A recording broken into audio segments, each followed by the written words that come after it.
Hello everyone, আশা করি তোমরা সকলে ভালো আছো। আমিও ভালো আছি। আজকে আমি আমার সব পাখিদের দিলাম মিনারেল ব্লক, যেটা পাখিদের পুষ্টি পেতে সাহায্য করে এবং তাদের শরীর স্বাস্থ্য ভালো রাখতেও কিন্তু এই মিনারেল ব্লকটা অনেক সাহায্য করে থাকে। এবং বিশেষ করে যখন তাদের ডিম বাচ্চা হবে তখন এই মিনারেলটা আপনারা দেওয়ার চেষ্টা করবেন। তার ফলে পাখিদের ডিমটা খুব মজবুত এবং ভালো হয়।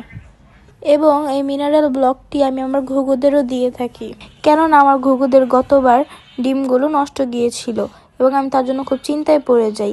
এজন্য আমি তাদের মিনারেলও দিয়েছি এবার এবং গ্রিটও দিয়েছিলাম। আল্লাহর রহমতে এখন আমার ঘুঘুরা সুন্দর ডিম বাচ্চা করে এবং মিনারেলটি আমি আমার পাখিদের দেওয়ার সাথে সাথেই তারা খাওয়া শুরু করে দেয়, কারণ তারা এটা কামড়াতেও খুব পছন্দ করে।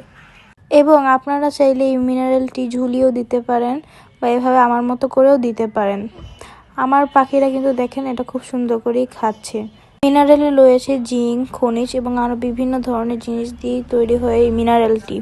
এবং আপনারা অনেক সময় দেখবেন যে এই মিনারেলটি যদি আপনারা না দিয়ে থাকেন, মিনারেল অভাবে পাখির ডিম ফুটেও বাচ্চা হতে পারে না, বাচ্চা মারা যায় বা ডিমটি নষ্ট হয়ে যায়। এজন্য মিনারেল আপনারা দিয়ে থাকবেন। গতবার আমার এরকমই ভুল হয়েছিল আমার ঘুঘুটির সাথে, তাই আমি আপনাদেরও এখন সতর্ক করছি। আমি আমার পাখিদেরকে এইসব টাইপ অফ মিনারেলগুলো খাওয়াচ্ছি। এই দেখেন, এই মিনারেলগুলো অনেক ভালো। আল্লাহ হাফেজ।